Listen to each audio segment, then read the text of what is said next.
Olá, meus irmãos, graça e paz. Mais uma vez nós estamos aqui reunidos como Igreja do Senhor para juntos louvarmos e adorarmos o nome do Senhor. Mais uma semana se encerrou, uma outra semana se inicia e junto com essa semana, novos desafios. E a minha oração é para que o Senhor guarde a sua vida, a sua família, para que Deus continue te fortalecendo, enchendo o seu coração de alegria. Temos orado para que você seja encorajado em Deus em seguir adiante. O povo de Deus não fica parado e o povo de Deus não retrocede. A nossa marcha é para frente.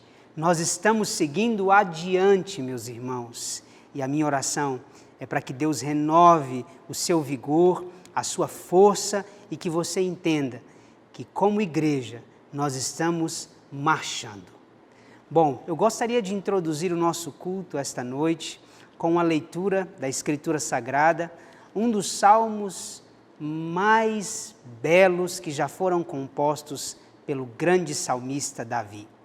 Faço menção ao Salmo de número 27. Este salmo foi composto num momento de grande dificuldade. Davi estava escondido, fugindo de um exército que tentava, de todas as formas, capturá-lo e matá-lo. E ele buscava refúgio em vários lugares. E foi exatamente num desses momentos de fuga, de perseguição, onde ele vivia uma situação de enclausuramento, em que ele compôs o Salmo de número 27. E eu quero que Deus visite o seu coração a partir da leitura deste salmo. Diz assim a palavra do Senhor: O Senhor é a minha luz e a minha salvação. De quem terei medo? O Senhor é a fortaleza da minha vida. A quem temerei? Quando malfeitores me sobrevêm para me destruir, os meus opressores e inimigos, eles é que tropeçam e caem. Ainda que um exército se acampe contra mim, não se atemorizará o meu coração, e se contra mim estourar uma guerra, ainda assim terei confiança. Uma coisa peço ao Senhor, e a buscarei, que eu possa morar na casa do Senhor todos os dias da minha vida, para contemplar a beleza do Senhor e habitar e meditar melhor no seu santo templo. Pois no dia da adversidade, ele me ocultará no seu pavilhão, no recôndito do seu tabernáculo, me acolherá. Elevar-me-á sobre uma rocha. Agora será exaltada a minha cabeça acima dos inimigos que me cercam. No seu tabernáculo oferecerei sacrifício de júbilo, cantarei e salmodiarei ao Senhor. Ouve, Senhor, a minha voz, eu clamo. Compadece-te de mim e responde-me. Ao meu coração me ocorre, buscai a presença do Senhor. Buscarei, pois, Senhor, a tua presença.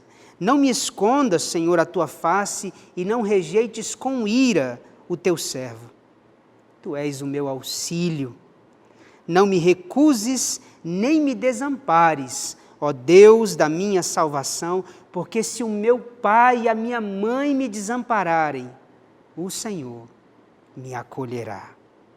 Ensina-me, Senhor, o teu caminho e guia-me por uma vereda plana por causa dos que me espreitam.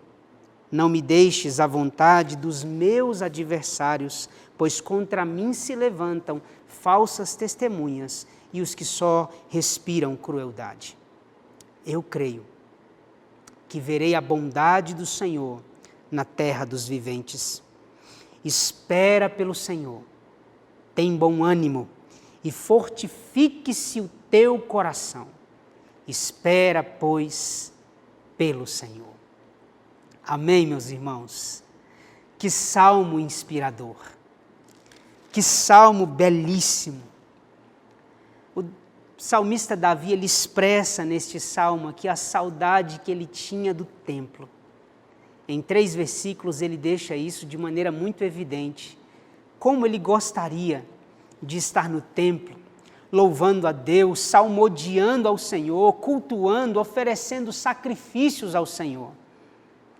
Mas por conta da situação em que ele se encontrava, esse momento de fuga e de exílio, ele estava fugindo e distante do templo. Mas a distância que ele tinha do templo não o impediu de orar e de buscar o Senhor.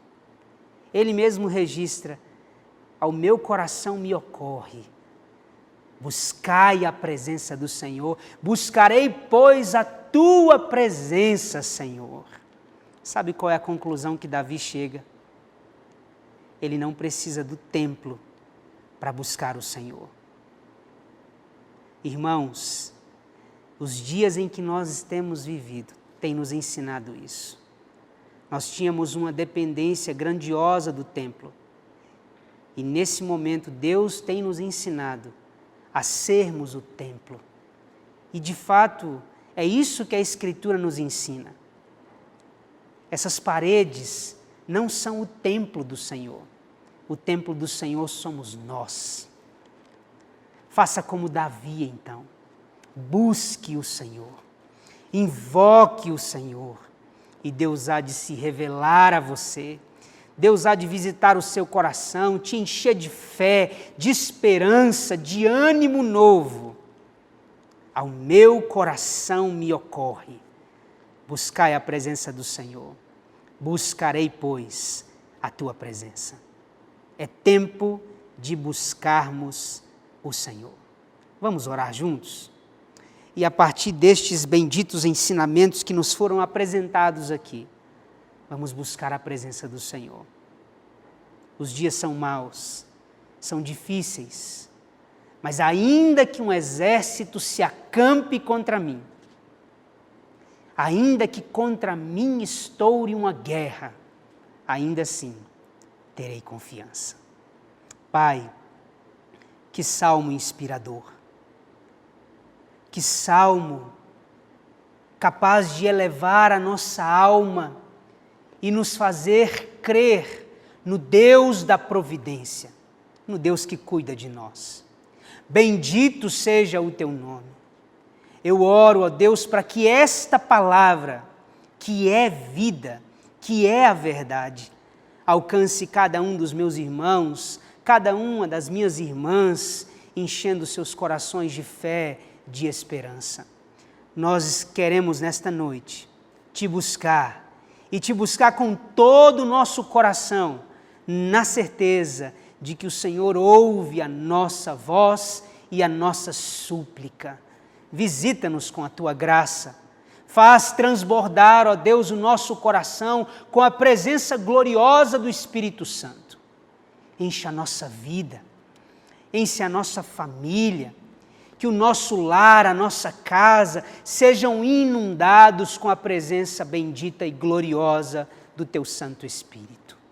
Louvado seja o Senhor para sempre. A igreja do Senhor, nesta hora, se une e se reúne para te cultuar e para te adorar, dando ao Senhor a glória que é devida ao teu nome. Recebe, Senhor, o nosso louvor e a nossa adoração. Em nome de Jesus que nós oramos. Amém. Meus irmãos, o Salmo de número 103 nos diz assim: bendize, ó minha alma, ao Senhor, e tudo que há em mim, bendiga o seu santo nome. Bendize, ó minha alma, ao Senhor, e não te esqueças de nenhum só de seus benefícios. Diante deste salmo, que é um convite ao louvor e adoração, eu quero convidar você para, com todo o seu coração, você se unir a nós nesse momento e louvar e adorar ao Senhor. Eu quero repetir o que tenho dito ao longo de todas as transmissões. A repetição, irmãos, é um instrumento pedagógico. Por isso que eu quero repetir. Não se torne um telespectador. Você não é um telespectador. você é um adorador. Portanto, à medida que os nossos irmãos nos conduzirem em louvor, feche os seus olhos, adore ao Senhor, abra os seus lábios e entregue a Deus uma adoração sincera e genuína. Vamos juntos adorar a Deus com todo o nosso coração. Meus irmãos, vamos louvar ao Senhor, reconhecendo que Ele deve reinar nas nossas vidas, nas nossas decisões, nos nossos sonhos. Então, cante conosco se você souber. Sobre toda a terra tu és o rei, sobre as montanhas e o pôr do sol. Uma coisa só, meu desejo é reinar em ti, Senhor.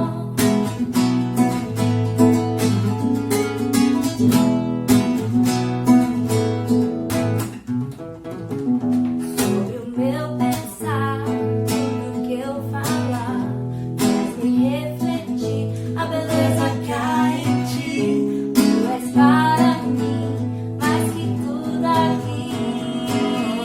Reina de novo em mim, reina em mim, com o teu poder sobre a escuridão, sobre os sonhos meus. Tu és o Senhor de tudo que sou. Reina em mim,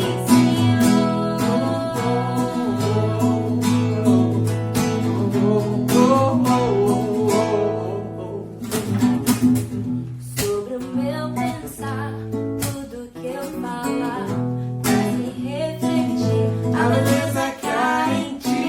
Tu és para mim mais que tudo aqui. Reina em mim, Senhor.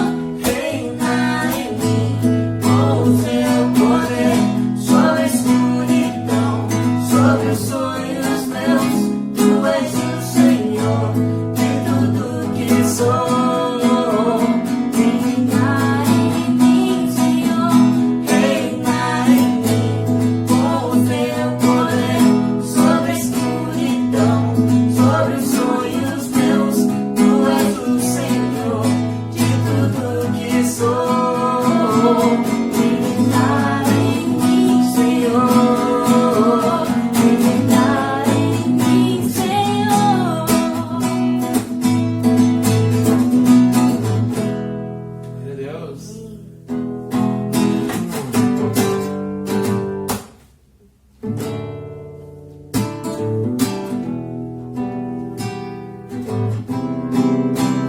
Eis-me aqui outra vez, diante de ti abro meu coração, meu clamor.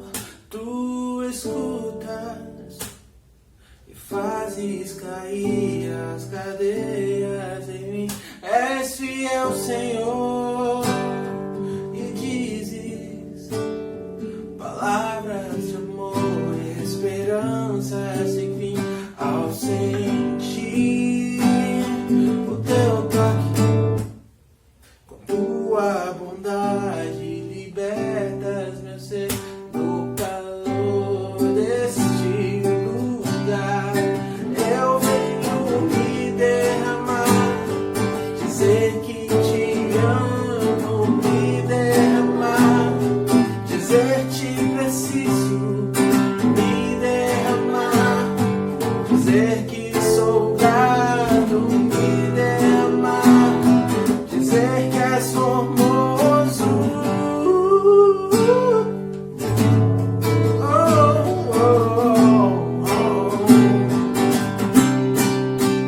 Eis-me aqui outra vez, diante de ti abro meu coração, meu clamor. Tu escutas e fazes cair as barreiras em mim. És fiel, Senhor, e dizes palavras de amor e esperança sem fim.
Meus irmãos, a Escritura nos conta uma história em Gênesis capítulo 14, um momento onde o grande patriarca Abraão se encontrou com o sacerdote Melquisedeque. O texto diz assim: Melquisedeque, rei de Salém, trouxe pão e vinho. Era sacerdote do Deus Altíssimo. Abençoou ele a Abraão e disse: Bendito seja Abraão pelo Deus Altíssimo, que possui os céus e a terra. E bendito seja o Deus Altíssimo, que entregou os teus adversários nas tuas mãos. E de tudo lhe deu Abrão o dízimo.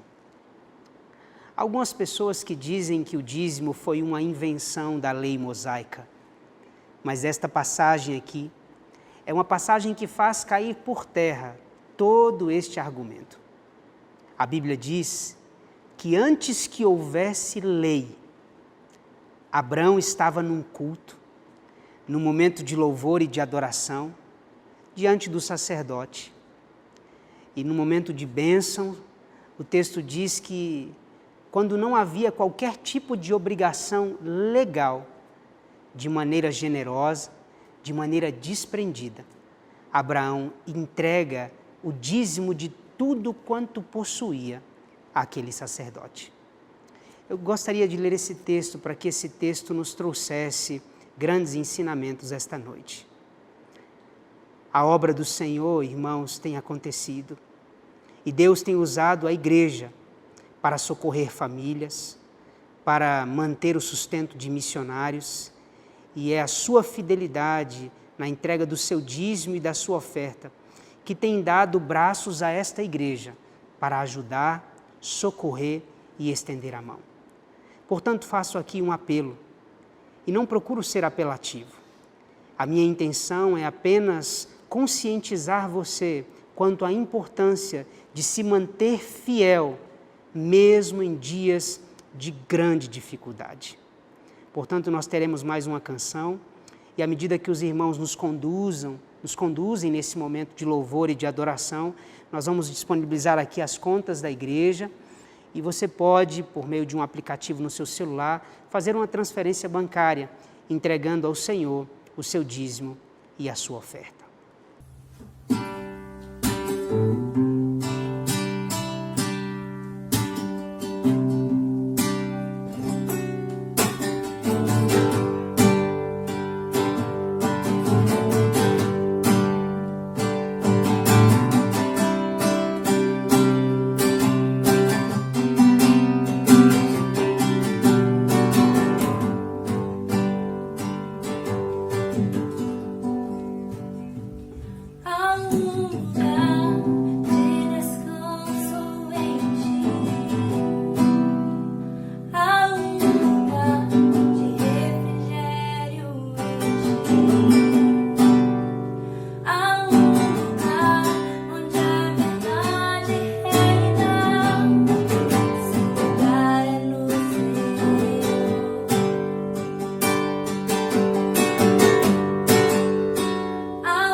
Meus irmãos, nós chegamos agora ao momento mais importante do nosso culto. Esse é o momento onde Deus nos falará por meio da sua palavra. Portanto, não há nada mais importante agora do que você fazer calar e sossegar a sua alma, se aquietar. Preste muita atenção quanto a tudo aquilo que Deus deseja te falar. Deus deseja alcançar o seu coração. Portanto, se aquiete e preste muita atenção a cada uma das palavras que serão dadas a você essa noite.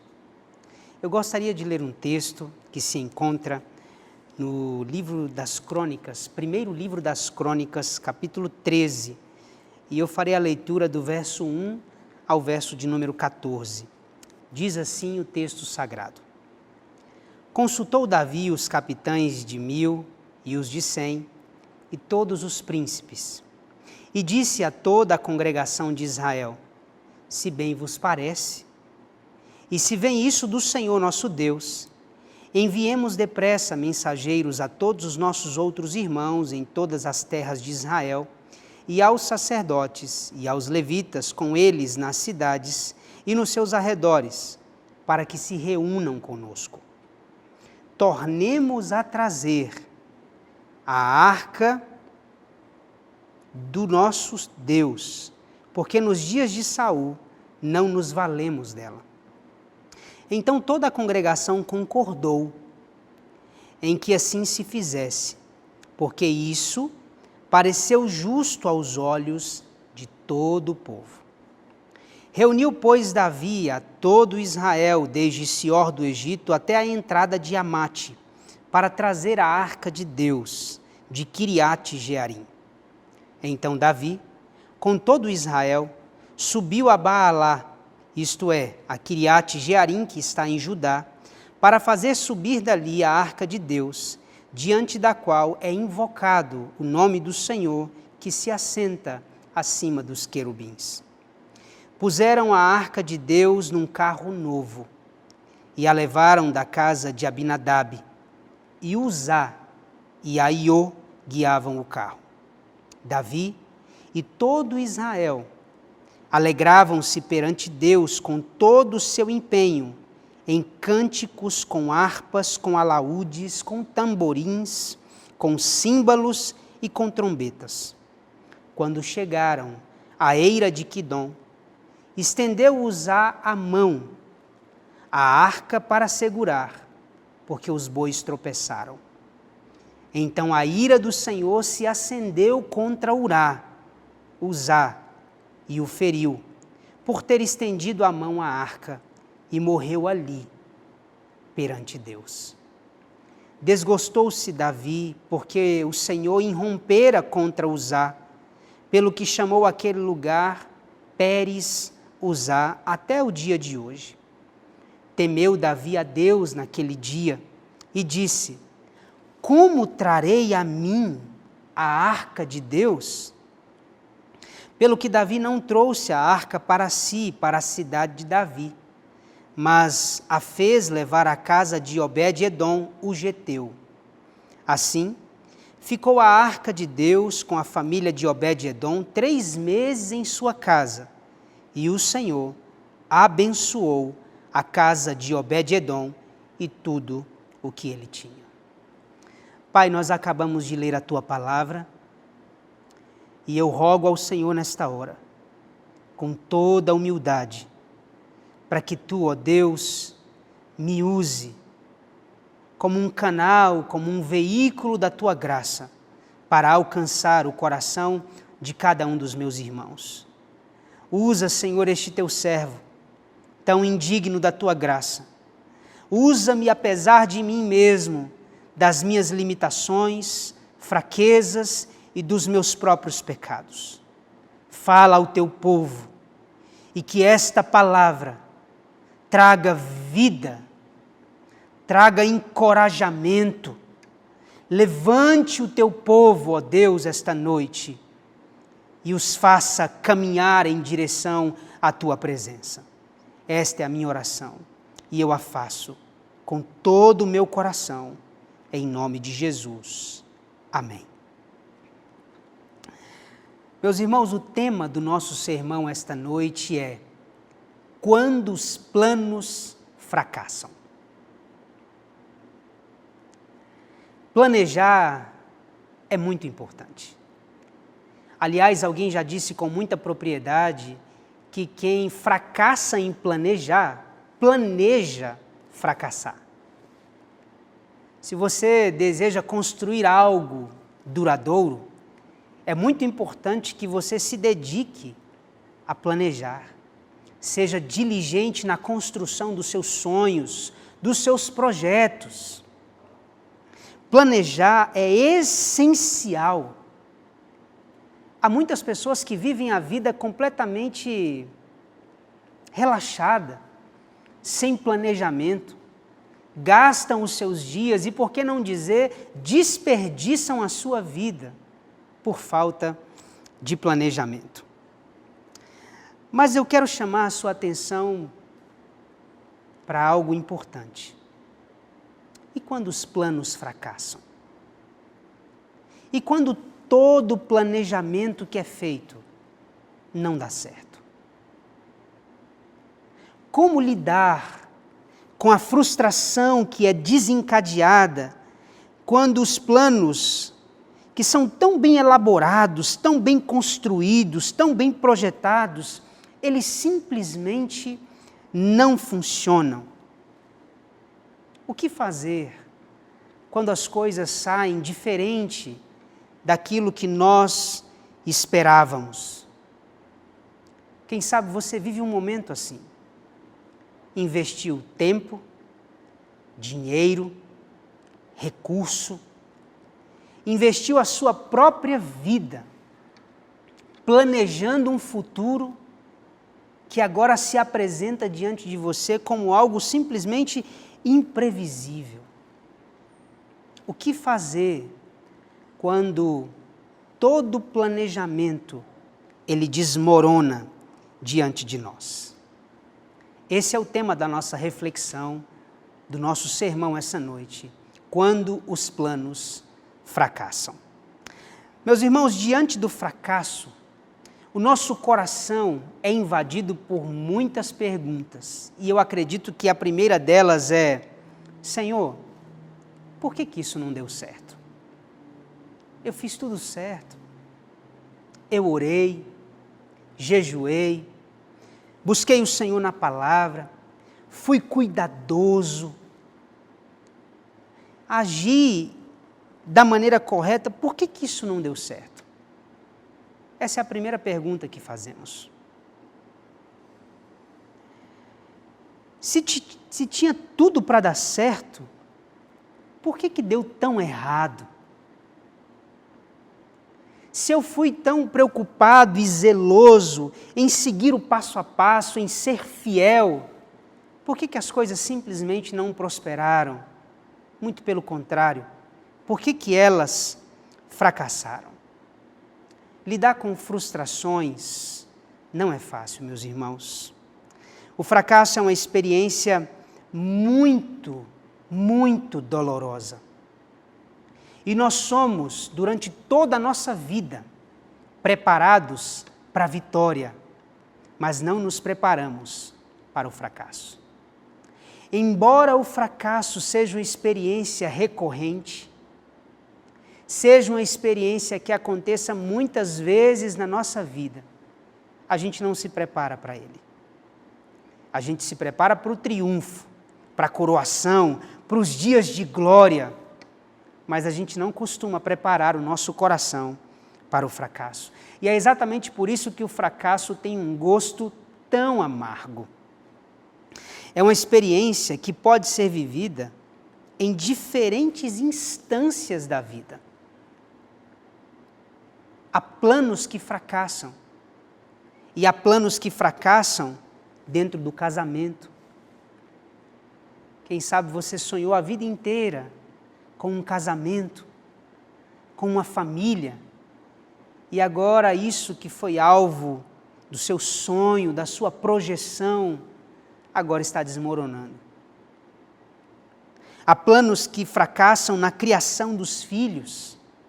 Há pais que foram zelosos, dedicados, que foram disciplinadores, que ensinaram a palavra de Deus a seus filhos, mas quando os filhos atingiram a idade adulta, eles simplesmente decidiram caminhar por um caminho diferente.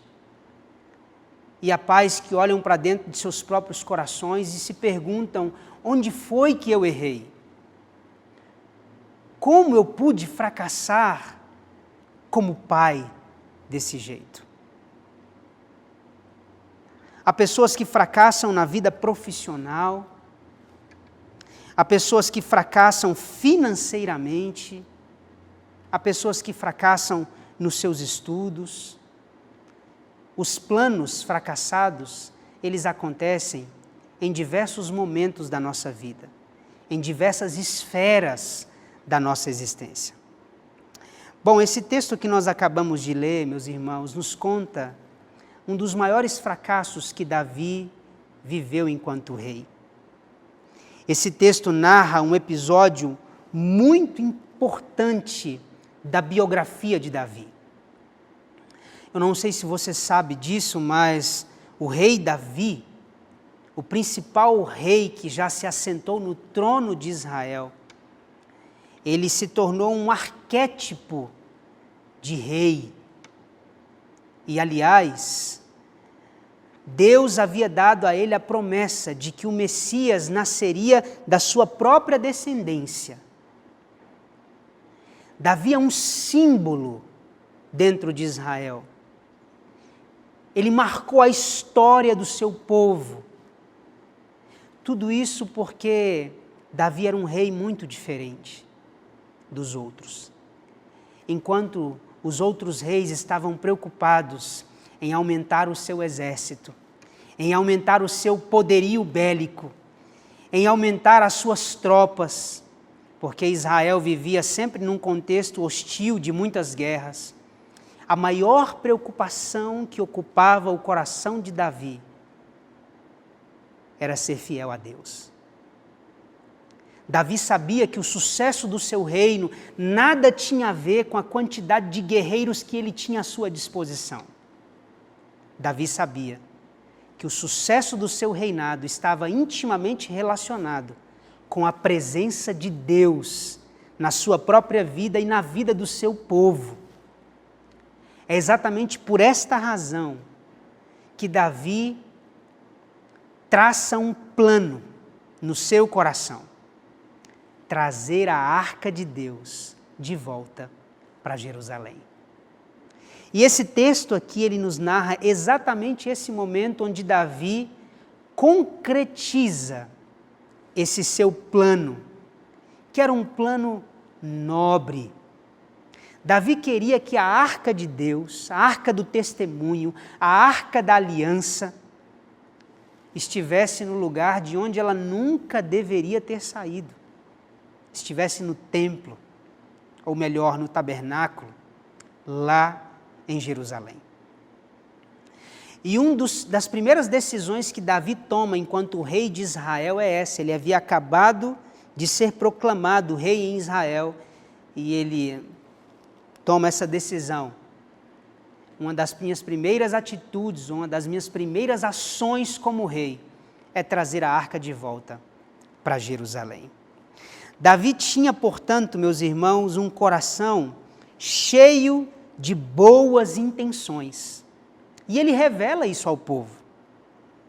Ele diz isso ao povo. E o verso 4 nos diz assim: então toda a congregação concordou que se assim fizesse, porque isto pareceu justo aos olhos de todo o povo. Eram nobres as intenções de Davi. E ele tinha todo o apelo popular a seu favor. O plano parecia ser um plano perfeito. Suas motivações eram nobres e inquestionáveis. Mas esse plano fracassou. Por que os planos fracassam? Quando nós olhamos para essa história aqui, irmãos, nós temos grandes ensinamentos que podemos extrair para a nossa própria vida. Davi tinha boas intenções, mas apesar das suas nobres motivações, os seus planos se frustraram e deu tudo errado.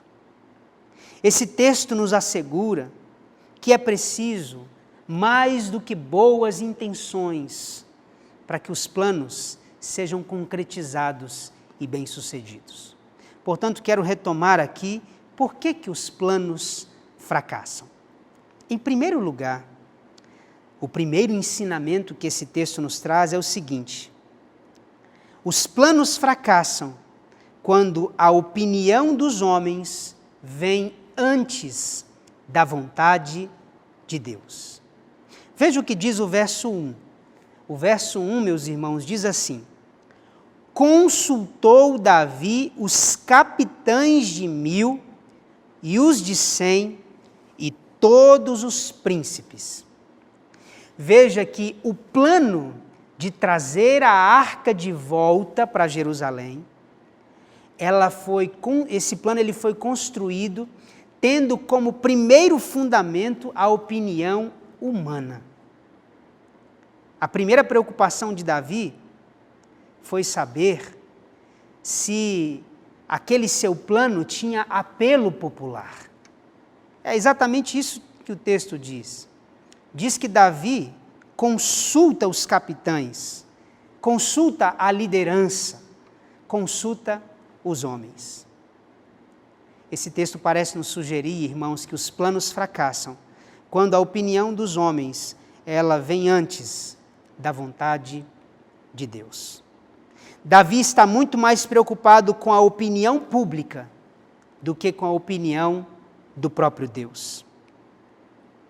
É exatamente isso que se reafirma no verso de número 4. Quando Davi faz essa consulta popular, ele recebe a anuência de todas as pessoas. Irmãos, não nos esqueçamos o grande ensinamento que nos traz Salomão no livro de Provérbios. Provérbios 16:1 nos diz: o coração do homem pode fazer planos, mas a resposta certa dos lábios vem do Senhor. Os planos fracassam quando a opinião dos homens vem antes da vontade de Deus. O que mais existe hoje, irmãos, são igrejas assim. Igrejas que são feitas a gosto do freguês. Igrejas que preparam seus pacotes de culto, preocupados não com o que Deus acha, mas com o que as pessoas acham. Quando a opinião dos homens vem antes da opinião de Deus, os nossos planos tendem a fracassar. Esse é o primeiro ensinamento que o texto nos traz. O segundo ensinamento que o texto nos traz: por que os planos fracassam? Nós temos aí, 2 Samuel, irmãos, capítulo 6, verso 7, que nos narra essa mesma história, nos traz uma informação diferente. E eu gostaria de convidar você para que nós lêssemos esse mesmo episódio, mas sob outro olhar. 2 Samuel, capítulo 6, verso 7, o texto diz assim: então a ira do Senhor se acendeu contra Uzá, e Deus o feriu ali por esta irreverência, e morreu ali junto à arca de Deus. Veja que o profeta Samuel nos traz uma informação mais precisa do que o livro das crônicas. O profeta Samuel diz que quando Uzá tocou a arca de Deus, Deus viu naquele gesto um gesto de irreverência. O segundo ensinamento, portanto, que esse texto nos traz, irmãos: os nossos planos fracassam quando nós tratamos com leviandade aquilo que é sagrado. Guarde isso no seu coração. Se você tratar de modo leviano aquilo que é sagrado, os seus planos irão fracassar. Meus irmãos, a lei, ela determinava expressamente como a arca de Deus deveria ser carregada. Aliás, se você for comigo a Números capítulo 4, verso de número 15, lá há uma ordem expressa de Deus de que a arca jamais poderia ser tocada. Porque a arca era o símbolo maior da presença e da manifestação de Deus. Era sobre a arca que a glória de Deus descia. Dentro da arca estavam os 10 mandamentos, a vara de Arão e um pedaço de maná.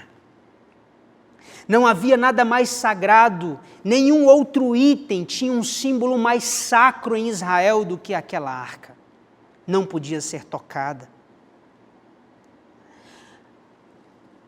Uzá não foi o primeiro a morrer por causa desta atitude. Se você fizer uma leitura cuidadosa do texto, você vai perceber que os próprios filisteus que roubaram a arca ainda no reinado de Saul, eles morreram porque eles decidiram abrir a arca. Deus não tem por inocente aquele que trata com leviandade assuntos sagrados.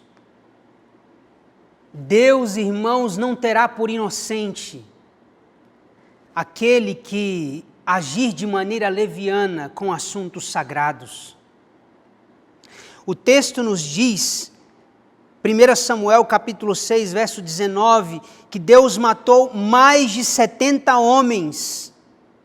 Mais de 70 filisteus morreram porque abriram a tampa da arca. Sabe o que esse texto nos ensina?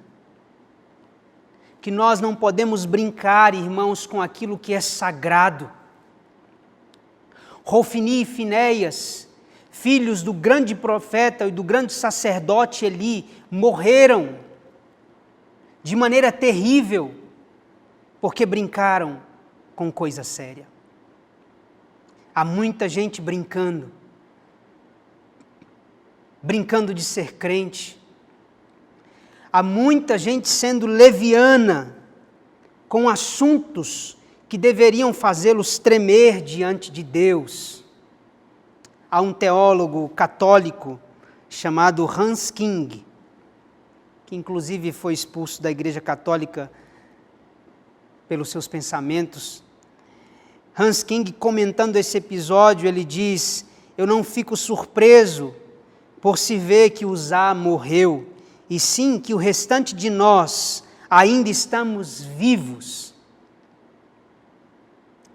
Há muita gente que está brincando com coisa séria, brincando com assuntos sagrados, brincando de ser crente. Meu irmão, chegou a hora de você começar a levar Deus a sério. Trago uma palavra específica aos jovens da nossa igreja. Parem de brincar com aquilo que é sagrado. Deus nos chama não para uma vida de brincadeira. Deus nos chama para vivermos com muita seriedade na sua presença, sob pena de nós sermos encontrados com atos de irreverência na sua presença. O nosso Deus é santo, meus irmãos, e Ele exigirá de nós uma vida de santidade. Uzá morreu, foi punido, e a Bíblia diz que Deus se irou com a sua atitude. Por quê? Porque Ele tratou com leviandade aquilo que era muito sagrado. Quando os planos fracassam, em primeiro lugar, quando a opinião dos homens vem antes da vontade de Deus. Em segundo lugar, quando se trata com leviandade aquilo que é sagrado. Mas há um terceiro ensinamento ainda no texto. Veja o que diz o verso de número 9. O verso de número 9 diz assim: quando chegaram à eira de Quidom, estendeu Uzá a mão à arca para assegurar, porque os bois tropeçaram. Preste muita atenção, porque esse texto nos traz duas informações valiosas. Primeiro, que Uzá tocou com sua própria mão. Mais uma vez, a intenção era boa. Mas, como diz um ditado popular, de boas intenções o inferno está cheio. Deus não quer boas intenções. Deus quer um coração obediente. Guarde isso no seu coração. Não basta ter boas intenções na presença de Deus. Isso não é suficiente. É preciso algo mais. E o verso 9 nos traz uma outra informação muito importante também, que essa arca, ela estava sendo conduzida num carro de bois. Veja, irmãos, os planos fracassam, e aqui nós temos o terceiro ensinamento, quando se viola a lei de Deus. Por mais que Davi e os levitas tivessem preparado um carro novo, bonito, para conduzir a arca do Senhor, a lei de Deus dizia de maneira expressa que a arca do Senhor, ela não deveria ser conduzida num carro. Veja, para transportar a arca, a lei de Moisés trazia pelo menos 4 questões que precisavam ser estritamente observadas. Primeiro, somente os coatitas poderiam transportar. Os coatitas, irmãos, eram uma linhagem dentro dos levitas. A eles cabiam o cuidado dos utensílios mais sagrados do tabernáculo. Então não era qualquer levita que poderia carregar a arca. Apenas os levitas que fossem da descendência dos coatitas. Era essa a primeira observação que eles deveriam ter tido e não tiveram. Segundo, a arca jamais, nunca, em hipótese alguma, ela poderia ficar à mostra. A lei mosaica dizia que quando a arca fosse transportada de um lugar para um outro, diante da santidade de Deus, ela deveria ser coberta por um véu, para que ninguém a visse. Essa era a segunda preocupação que eles deveriam ter tido no transporte da arca. Terceiro, ela deveria ser levada nos ombros dos coatitas, não num carro. Nos ombros. Quarto, o instrumento para ser utilizado eram varais de madeira de acácia com argolas de ouro. Ou seja, 4 coatitas deveriam carregar a arca, segurando ela por meio de varais.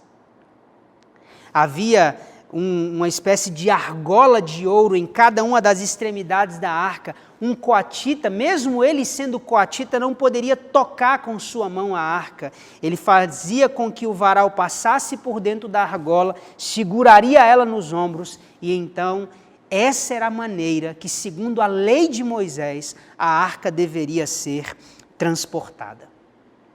Sabe por que os planos de Davi fracassaram? Por mais que fossem nobres, por mais que o seu coração fosse cheio de boas intenções, o plano dele fracassou, porque se violou a lei de Deus. Meu irmão, o seu plano pode ser um plano nobríssimo. A sua intenção pode ser a melhor do mundo, mas se você não observar a palavra de Deus, os seus planos, por melhores que sejam, estão fadados ao fracasso. Toda vez que se viola a lei de Deus, os planos inevitavelmente irão fracassar. Charles Haddon Spurgeon escreveu um sermão, e o tema do seu sermão era a lição de Uzá. E eu gostaria de trazer aqui um breve recorte da fala de Spurgeon. Abre aspas.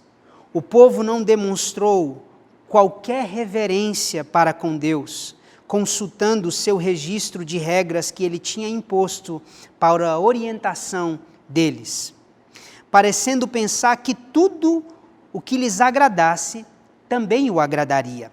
Todo tipo de adoração que eles quisessem inventar seria suficiente o bastante para o Senhor Deus de Israel. Portanto, isso terminou em fracasso. Meus irmãos, até a sua adoração, por mais bem intencionada que ela seja, se ela não tiver como fundamento a Escritura, ela não será recebida por Deus. Sabe o que esse texto nos mostra? A importância dos nossos sonhos serem construídos a partir do sólido fundamento da palavra de Deus. Faça um retrospecto, então, daquilo que nós aprendemos até aqui. Por que os planos fracassam? Primeiro, quando a opinião dos homens vem antes da opinião de Deus. Segundo, quando se trata com leviandade aquilo que é sagrado. Terceiro, quando se viola a lei de Deus.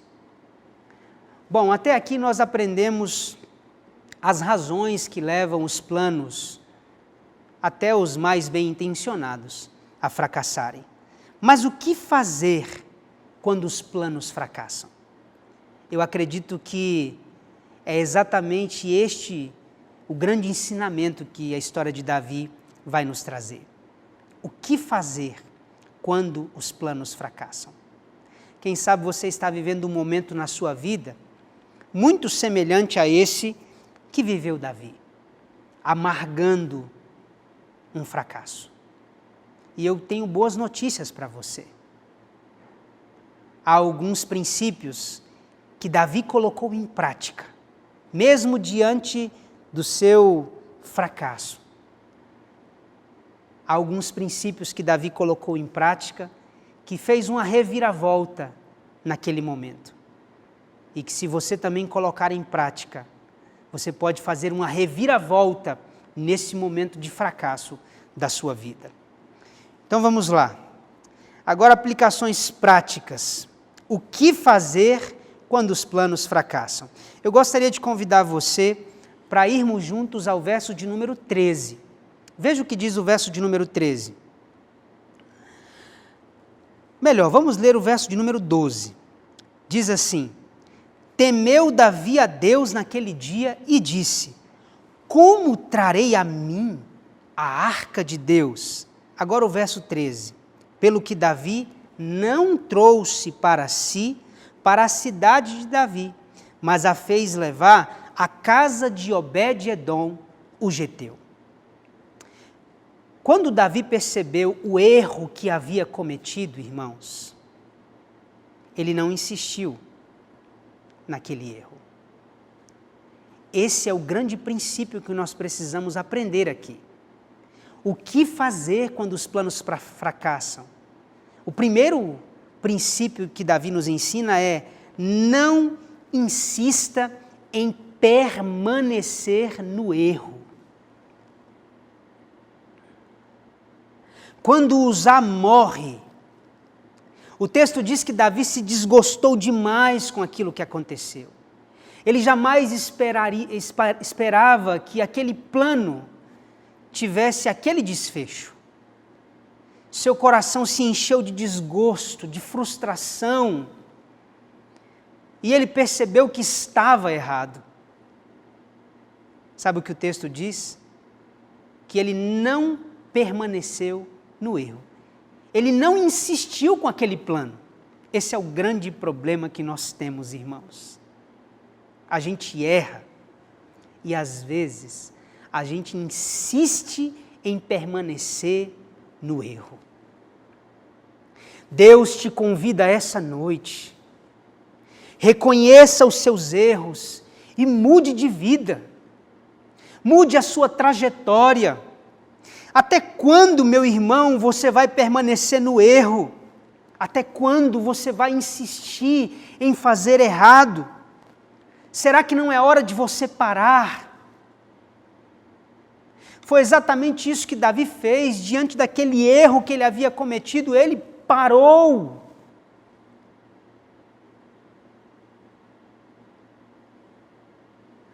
O que fazer quando os planos fracassam? Não insista em permanecer no erro.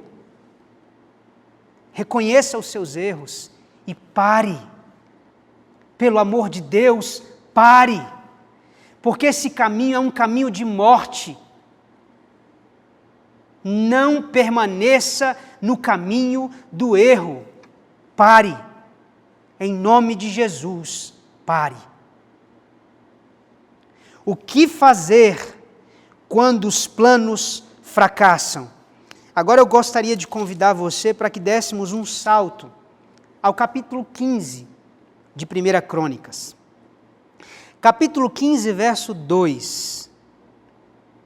Diz assim o texto: Então disse Davi: Ninguém pode levar a arca de Deus senão os levitas, porque o Senhor os elegeu para levarem a arca de Deus e o servirem para sempre. Vamos ao verso 13 agora do mesmo capítulo. Pois visto que não a levastes na primeira vez, o Senhor nosso Deus irrompeu contra nós, porque então não o buscamos segundo nos fora ordenado. Veja o que diz agora o verso de número 15. Os filhos dos levitas trouxeram a arca de Deus nos ombros, pelas varas que nela estavam, como Moisés tinha ordenado, segundo a palavra do Senhor. Veja, irmãos, nós lemos aqui 3 versículos, o verso de número 2, o verso de número 13 e o verso de número 15. O que esses versos têm de semelhança? Depois de fracassar, Davi realinhou a sua rota. Ele ajustou os erros que ele havia cometido à luz da palavra de Deus. O que fazer quando os planos fracassam? Ajuste os seus erros à luz da palavra de Deus. Nestes 3 versículos aqui, Davi nos mostra uma preocupação que ele tinha de recomeçar aquele plano, de colocar em prática aquele objetivo, mas dessa vez, Davi ouviria mais a voz de Deus e menos a voz dos homens. Davi consultaria mais as Escrituras do que a opinião pública. A preocupação de Davi aqui era fazer tudo conforme a palavra de Deus havia determinado. Como Davi entendeu mais tarde, ele estava errado, irmãos, na primeira vez em que tentou levar a arca. E ele comentou que, porquanto da primeira vez vós não a levastes, o Senhor fez uma brecha em nós, para não o buscarmos segundo a sua ordenança. Sabe o que Davi está nos dizendo aqui? Que o seu plano fracassou, porque ele não observou atentamente a palavra de Deus. E ele diz: eu não vou cometer mais esse erro. Eu vou consertar tudo o que precisa ser consertado. E vou fazer isso com base na palavra. Meus irmãos, o que fazer quando os planos fracassam? É preciso ajustar de acordo com a palavra de Deus. Viva pela palavra, de acordo com a palavra, se conduza de acordo com a palavra. O terceiro e último ensinamento que esse texto nos traz também está aqui no capítulo 15, mas dessa vez no verso de número 3. O verso de número 3 diz assim: Davi reuniu a todo Israel em Jerusalém para fazerem subir a arca do Senhor ao seu lugar que lhe tinha preparado. Sabe o que esse texto nos ensina? O que fazer quando os planos fracassam? o verso 3 nos traz o seguinte ensinamento: continue seguindo em frente. Davi tentou uma vez e fracassou terrivelmente, mas o seu primeiro fracasso não sepultou o seu sonho de trazer a arca de volta para Jerusalém. Quando ele percebe que Deus se torna favorável a ele, quando ele percebe que havia cometido um erro e não insiste no erro, mas ajusta os erros a partir da Escritura Sagrada, ele volta a sonhar, ele segue em frente. Muitas pessoas desistem diante do primeiro fracasso. Diversas pessoas deixam de sonhar porque viram os seus sonhos fracassarem. Meus irmãos, essa semana lia uma história sobre Thomas Edison, o homem que inventou a lâmpada. E eu não sei se você sabe disso, mas Thomas Edison teve mais de 2.000 experiências de laboratório fracassadas antes que desse certo. E quando perguntaram a ele, por que você não desistiu, mesmo depois de 2.000 tentativas? Ele disse, porque eu estava muito perto, eu já tinha 2.000 maneiras de como aquilo não daria certo. 2.000 maneiras de como não fazer. Eu estava muito próximo de descobrir como fazer.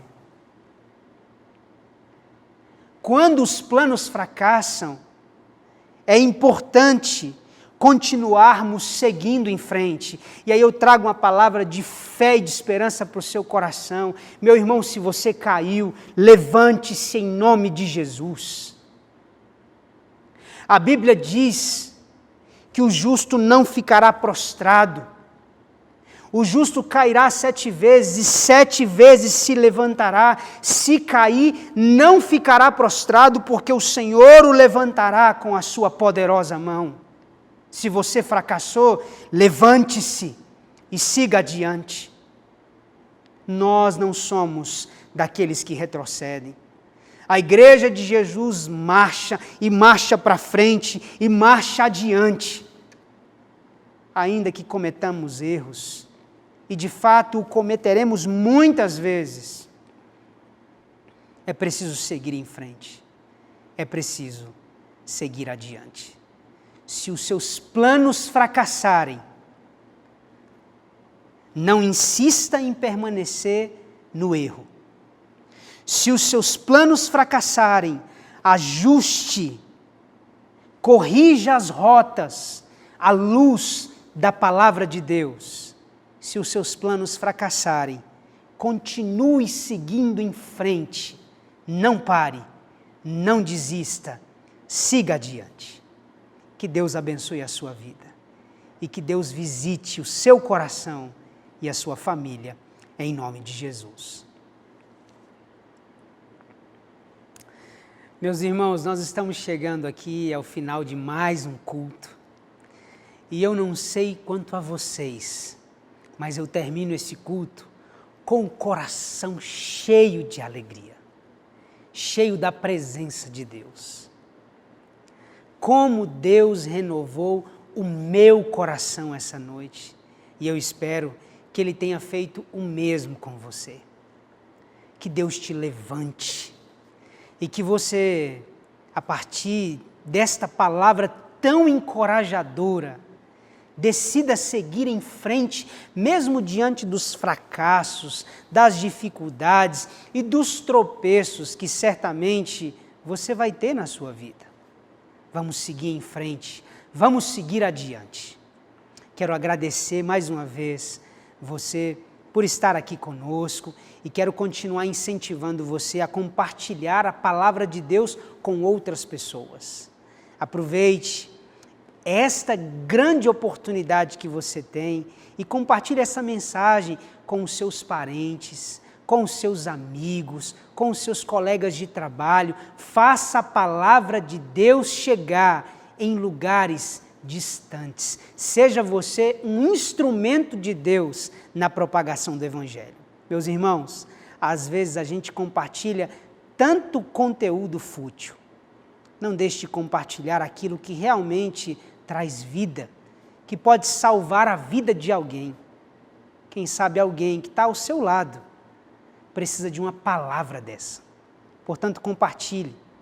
Mande essa mensagem para muitas pessoas dos seus contatos e faça a palavra de Deus chegar em outros corações. Uma palavra de gratidão a todos vocês que têm acompanhado as nossas lives, as nossas transmissões, a Igreja de Jesus que está presente todos os dias durante as nossas transmissões. Que Deus abençoe ricamente a sua vida, que Deus abençoe ricamente a sua família. Deus lhe conceda uma semana abençoada, de vitória, e que seja uma semana que você marche para frente. Amém? Deus abençoe você. Receba a bênção do Senhor aí na sua casa, junto com toda a sua família.